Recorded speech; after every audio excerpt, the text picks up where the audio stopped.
नमस्कार, जय हिंद साथियों। एक बार फिर से आप सबका बहुत बहुत स्वागत है। आज लघुत्तम समापवर्तक की ये तीसरा भाग है। इसमें हम लोग देखेंगे समापवर्तियों पर आधारित प्रश्न। 2 भाग हम देख चुके हैं। उन दोनों भागों का डिस्क्रिप्शन में लिंक है, आप उसको पूरा देख कर के ही यहाँ आइएगा, क्योंकि उसको देखने के बाद ही आप यहाँ समझ पाएंगे। एक बार फिर से बता दूँ, ये जो मैं पढ़ा रहा हूँ ये सभी परीक्षाओं के लिए है। मेरे पास कोई जल्दबाजी नहीं, मैं बहुत आराम से पढ़ा रहा हूँ, इसलिए आप भी आराम से पढ़िए और पूरा पढ़िए। एक ही बार आपको पढ़ना है, बार बार आपको नहीं पढ़ना है। तो वीडियो आप प्ले किए हैं तो पूरा देखिएगा और अंत तक आपका समय खराब नहीं जाएगा, ये मेरा भरोसा है। आप कह देंगे कि हाँ वाकई में हमको लघुत्तम समापवर्तक की सवालें अब समझ में आने लगी। लेकिन इसके लिए शर्त है कि आपको पूरा देखना है। सवाल है, वह छोटी से छोटी संख्या कौन है जिसमें 8, 10, 12 से भाग देने पर शेष हमेशा 5 बचे, लेकिन 13 से भाग देने पर शेष कुछ भी न बचे। कैसे करेंगे? अभी तक तो पढ़े थे कि शेष हमेशा 5 बचे, वो संख्या ज्ञात करो, तो लघुत्तम निकाल के उस संख्या को जोड़ देते थे, उत्तर आ जाता था। लेकिन अब तो कह रहा है कि नहीं, इन तीनों से विभाजित करने पर 5 बचे, लेकिन 13 से विभाजित करें तो कोई भी शेष न बचे। अभी मैं इसी सवाल को के माध्यम से एक दूसरी सवाल, बहुत इंटरेस्टिंग सवाल है, जो पहेली के बारे में, मतलब पहेली है एक तरह से, पूछी जाती है। वो कैसे लगेगी मैं आपको बताऊँगा आगे। अभी इस सवाल को लगाते हैं। तो सबसे पहले क्या काम करेंगे, 8, 10 और 12 का निकालेंगे लघुत्तम समापवर्त LCM। अगर आप पुराने वीडियो देखे हैं तो आप मौखिक ही कर लेंगे कि 8, 10, 12 का लघुत्तम 120 होगा। 8, 10, 12 का लघुत्तम 120 होगा। अगर आप अभी मौखिक करने की स्थिति में नहीं हैं तो आप जल्दी से रफ काम कर लीजिए। 8, 10, 12, 2 से कटेगा, 2 चौक 8, 2 पंचे 10, 2 छंग 12। फिर 2 से काटिए, 2 दूना 4, 5 नहीं कटेगा, 2 तिहाई 6। फिर 2 से काटिए, 2 एकम 2, 5 नहीं कटेगा, 3 नहीं कटेगा। अब 3 से काटिए, 3 एकम 3, अब 5 से काटिए, तो 2 गुणित 2 गुणित 2, 2 दूना 4, दूना 8, तिरिक 24, पंचे 120। लघुत्तम आया 120। अब 120 में अगर हम 5 जोड़ दें तो हो जाएगा 125, और 125 में 8 का भाग करेंगे तो भी 5 शेष बचेगा, 10 का करेंगे तो भी, 12 का करेंगे तो भी। तो अगर सवाल केवल इतनी होती कि 8, 10, 12 से भाग देने पर शेष हमेशा 5 बचे, वो संख्या बताओ, तब आपका उत्तर होता 120 + 5 यानी कि 125। लेकिन एक स्टेप आगे बढ़ गया है। ये कह रहा है कि 13 से भाग देने पर कुछ भी न शेष बचे, यानी कि जो भी संख्या हो वो 13 से विभाजित हो। तो हमें वो संख्या पता नहीं है, तो हम मान लेंगे कि माना वह संख्या है 120x + 5, यानी जो संख्या 13 से विभाजित होगी पूरी तरह से, वो है 120x + 5। अब आप कहेंगे x कहाँ से आ गया? x, दरअसल x के स्थान पे कोई अंक रहेगा, 2, 3, 4, 5, इस तरह से कोई भी अंक रहेगा। हमें पता नहीं है कि कौन सा अंक रहेगा। वो उस अंक का, यानी 120 में उस संख्या का हम गुणा करेंगे, तो 120 का गुणज होगा वो। फिर उसमें जो गुणज में आएगा उसमें 5 जोड़ेंगे, तो वो क्या होगा कि वो पूरी 13 से विभाजित होगी। तो आपको भी ऐसे ही करना है, मैं जिसे बता रहा हूँ। तो 120x + 5। अब देखो 13 जो संख्या है, 13, चूँकि ये पूरी 13 से विभाजित है, तो आप 13 का पहाड़ा पढ़िए, 120 कट जाए, कितनी बार में कटेगा? तो 13 को पहले लिख दो, 13 गुणित 13 9 117, 13 9 117, यानी यहाँ लिखो 9x, आगे +5। ये कहाँ से आ गया? देखो 13 गुणित 9x बराबर, सॉरी अभी गलत है, 13 9 117 ही हुआ। अभी हमको 120 करना है, तो 3x जोड़ा जाएगा +5। हमने इसके 4 भाग कर दिए, यानी जो 120x + 5 था, इसको हमने 4 भागों में बदल दिया। कैसे किया? जिस संख्या से भाग देने के लिए कह रहा है उस संख्या को आप पहले लिख दो, फिर पहाड़ा पढ़ो, इसके नज़दीक पहुंच जाए। तो हमने पहाड़ा पढ़ा, 13 9 117 होता है, तो 9x लिख दिया, क्योंकि यहाँ 120x है। 13 को अलग ही लिखा, उसमें x नहीं जोड़ा हमने, 9 में जोड़ा, तो 13 9 117x हुआ। अब 117x में कितना x और जोड़ दें कि 120x हो जाए, तो 3x जोड़ दें, अगर यहाँ 122 होता तो 17 5 22, यहाँ 5x लिखते। ठीक, तो 13 गुणित 9x प्लस 3x आगे प्लस 5। अब यहाँ से यहाँ जो दो भाग है इसको अलग कर दीजिए, यहाँ से जो दो भाग है इसको अलग कर दीजिए। इसका मतलब हुआ कि यहाँ पे जो संख्या है वो तो 13 से विभाजित है ही भाई। 13 से विभाजित इसलिए है क्योंकि गुणा के एक तरफ 13 है, तो इसका मतलब ये संख्या 13 से विभाजित है। अब जब ये 13 से विभाजित है तो इसके बाद जो प्लस के रूप में लिखा गया है यानी वो भी 13 से विभाजित होगी। मतलब तो यही है इसका, क्योंकि ये पूरी संख्या 13 से विभाजित थी, हमने इसके 4 भाग कर दिए, तो ये पहला भाग 13 से विभाजित है तो दूसरा भी भाग 13 से विभाजित होगा। तो अब पहले भाग को भूल जाओ। अब 3x प्लस 5 ये जो संख्या है 3x धन 5, यहाँ जो भी आएगा वो 13 से विभाजित होगा। तो हमें बारी बारी से इस x का मान लिखना है अपने से। तो एक को छोड़कर कुछ भी लिखो। अगर आप एक लिखते हो तो 3 एक अन्नम 3 1 3 5 8 13 से विभाजित नहीं होगा, तो हम लिख देते हैं 2 प्लस 5। 5 तो है ही, 3 भी है, बस x के स्थान पे हमें चेक करना है। तो कैसे चेक करेंगे? 2 लिखो, 3 लिखो, 4 लिखो, 5 लिखो, ऐसे ही चेक करना है बारी बारी से। तो 3 दूना 6 सही है, 5 11, जाहिर सी बात है 11 कभी भी 13 से विभाजित नहीं होगा। अब क्या करेंगे? अगला चेक करो, 3 त्रिक का 9, 5 14 नहीं होगा। ऐसे ही मौखिक आपको करना है बारी बारी से। 3 छंग 18 5 23 नहीं कटेगा।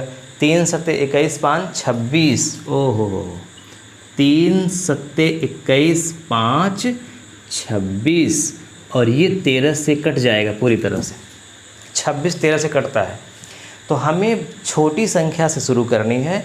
जैसे ही कोई ऐसी संख्या यहाँ आ जाए जो 13 से विभाजित होगी, समझ जाओ हमारा काम हो गया। तो क्या रखने पर काम बन गया? 7 रखने पर काम बन गया। इसका मतलब कि जो हमारी संख्या होगी वो क्या होगी, जो हमारा उत्तर होगा वो क्या होगा? जो 120 x प्लस 5 है, बस 120 गुणित 7 प्लस 5 होगा। ये 7 कहाँ से आया आप देख ही रहे हैं। तो 12 सत्ते 84, 840 और 5 845, यही आपका आंसर है। 120 में 7 का गुणा करके 5 जोड़ दो, 845 ही आपका उत्तर है। अगर आप उत्तर की जांच करना चाहें तो कर सकते हैं कि सही है कि गलत। पहले 8 से भाग करो, देखो 5 से बचता है कि नहीं। 8 एक अन्नम 8, 8 0 में 0, 8 पंचे 40, शेष 5 बच रहा है। 10 से भाग करो, 10 से भाग करोगे तब भी 840, 5 से बचेगा। 12 से भाग करो, 12 से 84, 12 0 में 0, 5 से बच रहा है। यानी इन तीनों से भाग करने पर 5 शेष बच रहा है। 13 से भाग करो, 13 दूना 26, 13 3 39, 13 चौको 52, 13 पच्चे 65, 13 छंग 78, 78 और 6 78 6 84, यानी कि 6 5 65, 13 पचे 65 कट गया ना। 13 से भाग करने पर शेष नहीं बचा। इसका मतलब हमारी सवाल बिल्कुल सही है। स्क्रीनशॉट लेना चाहते हैं तो ले लें या इसको लिख लें।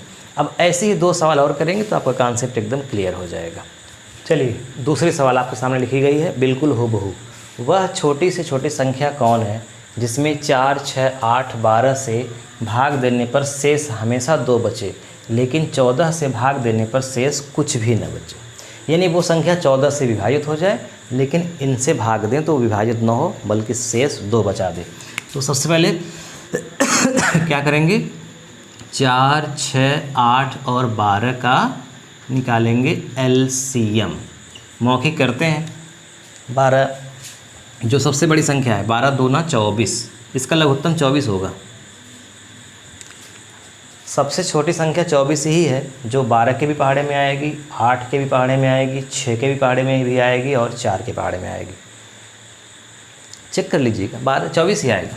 तो 4, 6, 8, 12 का लघुत्तम हुआ 24। अब क्या करेंगे, 24 तो माना वो संख्या, अभी जैसे कर रहे थे, माना वह संख्या। अगर मौखिक 24 नहीं समझ में आना तो ऐसे कर लीजिएगा जैसे हम बताए थे, 4, 6, 8, 12 ये वाला, 2 दूना 4, 2 तिहाई 6, 2 चौक 8, 2 छंग 12, फिर 2 से, 2 एक 9, 2 3 नहीं कटेगा, 2 दूना 4, 2 तिहाई 6, फिर 2 से, फिर 3 से, 2 दूना 4, दूना 8 तिरिक 24। माना वह संख्या क्या होगी, 24x प्लस 2, यानी जो 14 से विभाजित होगी वो संख्या क्या होगी, जो लघुत्तम आया है उसमें x का गुणा करके प्लस 2। अब इसको हमें 2 भागों में बांट देना है, मतलब 4 भागों में बांटना है, 2 भाग तो है ही, 4 खंडों में करना है। तो पहले हम लिखेंगे 14 गुणित 24 के नज़दीक जाना है, 14 दूना 28 ज़्यादा हो रहा है तो हम 2 भी नहीं लिख सकते यहाँ पे क्योंकि 24 ही है। तो 14 एकन्नम 14 है ना, तो यानी यहाँ पे क्या रहेगा, x रहेगा, 1x रहेगा, 14 एकन्नम 14 1x और 10 24, यानी कि आगे रहेगा 10x प्लस 2। भाई 14 में x का गुणा करेंगे तो 14x हो जाएगा, फिर 14x में 10 को जोड़ देंगे, 14 10 24x और आगे 2 अपने आप है। एक नहीं लिखा जाता है ना, मतलब आप लिखेंगे तो भी गलत नहीं होगा लेकिन लिखा जाता नहीं है। चलो लिख देते हैं 14 गुणित 1x, 14 एकन्नम 14। 2 क्यों नहीं लिखा गया, अगर यहाँ पे 28 या फिर 28 से ज़्यादा होता तो ही 2 आता ना, कम है तो नहीं आएगा। अब ये वाला पार्ट तो जाहिर सी बात है कि कटेगा ही 14 से, ये वाला भी कटेगा, तो बस अगले वाले से ही काम आपका बन जाएगा। तो 10x प्लस 2 ऐसी संख्या है जो 14 से विभाजित होगी।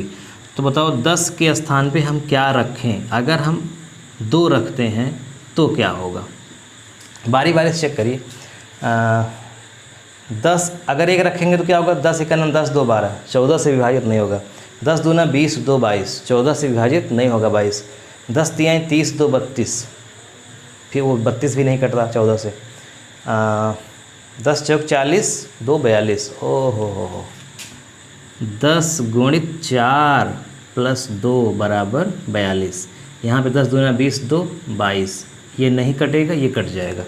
देखो 10 चौक 40 2 42, 14 त्रिक 42, यानी 42 14 से कटता है। तो क्या रखने पर 42 आ रहा है, 4 रखने पे आ रहा है। तो बस आपका उत्तर आ गया। क्या लिखेंगे, 24x प्लस 2, 24x प्लस 2, यानी कि 24 गुणित 4 प्लस 2। तो 24 को 96 और 2 98, ये आपका उत्तर है 98। 14 सते 98, 98 14 से पूरी की पूरी विभाजित होती है। 4 से करेंगे तो 2 से बचेगा, 6 से करेंगे तब भी 2 बचेगा, 8 से करेंगे तो भी, 12 से करेंगे तो भी। तो ये 2 सवालों के माध्यम से आप पूरी बात समझ गए होंगे। चलिए मैं आपको एक पहेली समझाता हूँ। दरअसल वो पहेली नहीं है, वो गणित की ही सवाल है, लेकिन हम उसको पहेली समझते हैं। पहेली क्या है, ध्यान से सुनिएगा। इसको मिटा दें, अभी पढ़ा रहने देते हैं, सुन लीजिए उसके बाद। पहेली ये है कि एक व्यक्ति की 7 पत्नियां थी। वो व्यक्ति कमाने गया बाहर और उसकी 7 पत्नियां घर में थी। ठीक है, जब वो कमा करके आ रहा था तो अपनी पत्नियों के लिए वो चूड़ी लेकर आया, और जैसे ही वो घर पहुंचा तो उसकी पहली पत्नी निकली और उसने कहा कि आपके पास जो है मुझे ही दे दो, मैं औरों को नहीं दूंगी। तो वो बोला ठीक है। तो उसने चूड़ियाँ, पूरी चूड़ियाँ उसको दे दिया। अब वो पहली पत्नी ने जैसे ही चूड़ी पाई, वो देख ही रही थी कि दूसरी वाली भी आ गई। तो अब 2 लोग हो गए। तो उन दोनों पत्नियों ने कहा कि ऐसा है कि बाकी लोग तो नहीं हैं या सो रही हैं, हम 2 लोग पा गए, तो ऐसा करते हैं कि हम 2 लोग आपस में बांट लेते हैं चूड़ी बराबर बराबर। तो जब वो दोनों लोग चूड़ी को बराबर बराबर बांटने लगे तो क्या होता है कि दोनों को बराबर नहीं मिला, एक को एक ज़्यादा मिल गया। जैसे मान लो 11 चूड़ी अगर थी तो मतलब 5-5 बराबर होना चाहिए, तो एक को 6 मिल रही थी, एक को 5 मिल रहा था, यानी बराबर करने पर एक चूड़ी बच रही थी। अब वो समझ नहीं पा रहे थे कि उस एक चूड़ी का क्या करें, किसको दें। इतना ही हुआ था कि तीसरी पत्नी भी आ गई। उसने देखा कि ये लोग चूड़ी बांट रही हैं, तो उसने कहा कि चूड़ी में मेरा भी हिस्सा है, ऐसा करो इसके 3 भाग लगाओ। बोल ठीक है। तो उस चूड़ियों के 3 भाग होने लगे, यानी कि 3 भागों में बांटा जाने लगा। लेकिन हुआ क्या कि जब भी 3 भागों में बांटने लगे तो बराबर बराबर आने के बाद फिर एक चूड़ी बच गई शेष। जैसे अगर 31 चूड़ी है तो 10-10 तीनों को मिल गया, लेकिन एक चूड़ी फिर बच गई। अब फिर नहीं समझ पा रहे थे करें क्या, तभी चौथी वाली भी आ गई। तो उन चूड़ियों को 4 भाग होने लगे। जब चारों को बराबर बराबर दिया जाने लगा तब भी एक चूड़ी शेष बच गई। ऐसे ही 5वीं पत्नी आई तब भी एक चूड़ी शेष बच गई, और 6वीं पत्नी आई तब भी एक चूड़ी शेष बच गई।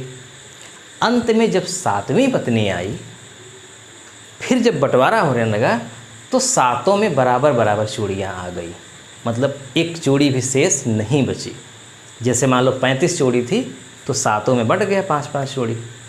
तो कहने का मतलब कि 6 में जब उस चूड़ियों को एक बार 5 भाग, एक बार 3 भाग, एक बार 4 भाग, एक बार 2 भाग जब किया गया तो हमेशा एक चूड़ी बच ही जा रही थी, लेकिन 7वीं में नहीं बची। तो आपको बताना है कि उस व्यक्ति ने अपनी पत्नियों के लिए कितनी चूड़ी लाया था। ये पहेली में पूछा जाता है, लेकिन ये गणित की सवाल है, ये लघुत्तम की सवाल है। तो इसको लगा दें क्या हम? आइए इसको लगा देते हैं, कैसे लगेगा। अब लिखेंगे नहीं इसको, क्योंकि आप इतना मैं बताया इतना देर तक, आपको कहानी याद आ गई होगी।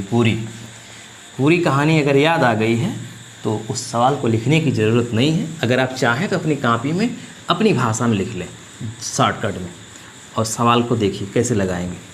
ये लघुत्तम की सवाल है और जो टॉपिक मैं पढ़ा रहा हूँ इस टॉपिक की सवाल है।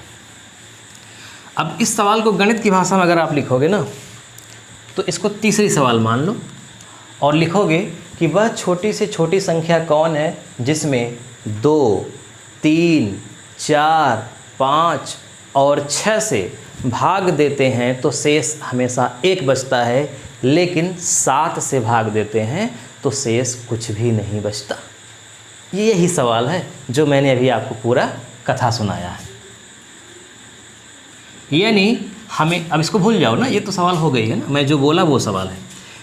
यानी हमें 2, 3, 4, 5, 6 का लघुत्तम निकालना है, LCM। 7 नहीं लिखना है, क्योंकि 7वीं में तो पूरा का पूरा कट गई थी, यानी पूरी पूरी विभाजित हो गई थी, कोई शेष नहीं बचा था। 2 में बचा था, 3 में बचा था, 4, 5, 6 में बचा था। तो 2, 3, 4, 5, 6 का लघुत्तम अगर आप मौखिक करेंगे तो मुझे लगता है कि लघुत्तम इसका 60 होना चाहिए, क्योंकि 60 ही ऐसी संख्या है जो 6 से भी, 5 से भी, 4 से भी, 3 से भी और 2 से भी विभाजित होगी। लघुत्तम 60 आएगा। तसल्ली के लिए आप चेक कर लें। 2 एक अन्नम 2, 3 नहीं कटेगा, 2 दूना 4, 5 नहीं कटेगा, 2 3 6, फिर 2 से काटो, 3 1 5 3, फिर अब 3 से कट जाएगा एक बार ये, फिर ये 5 से कट जाएगा, तो 2 दूना 4, 3 12 5 60 लघुत्तम सही है। तो लघुत्तम आया आपका 60। अब तो माना वह संख्या क्या है, 60x + 1, क्योंकि शेष बच रहा था 1। अब ये जो संख्या है, ये संख्या पूरी तरह से 7 से विभाजित होगी। तो हमें क्या करना है, 7 गुणित 7 अट्ठे 56 होता है, और 56 में 4 जोड़ने पर 60 होता है। तो 7 अट्ठे 56, 56 4 60 + 1, इसको हटा दो, इसको पकड़ो। तो 4 में किसका गुणा करके 1 जोड़ें कि प्राप्त गुणनफल और योगफल हमेशा 7 से विभाजित हो।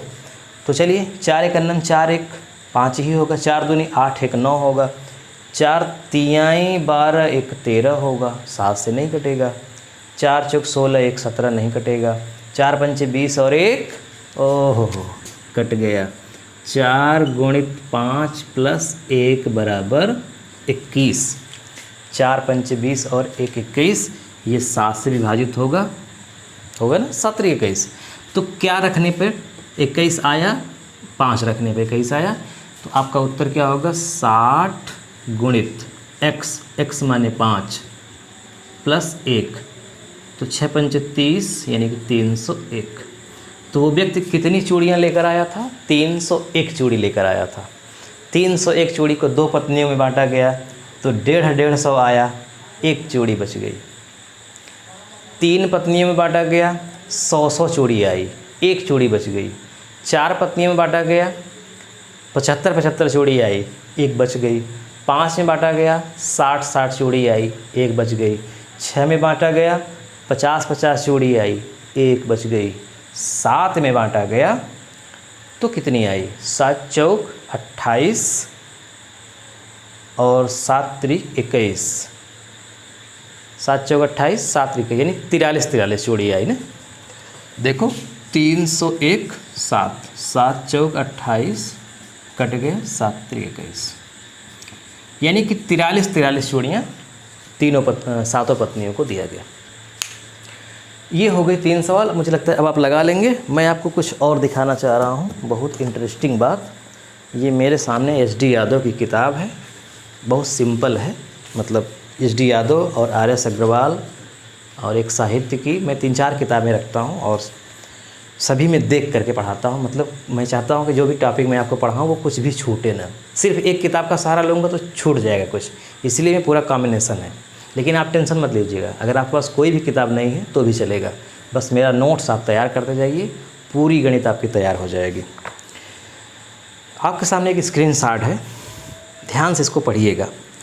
इसमें 1 2 3 4 5 प्रश्न लिखे गए हैं और ये पांचों प्रश्न अलग अलग तरीके से लिखे गए हैं, लेकिन पांचों का उत्तर एक ही होगा और पांचों एक ही प्रश्न है।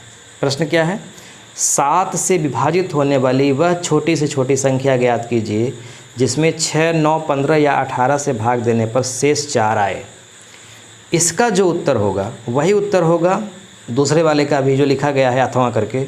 7 का वह छोटा से छोटा अपवर्त ज्ञात कीजिए जिसमें 6, 9, 15 या 18 से भाग देने पर शेष 4 आए।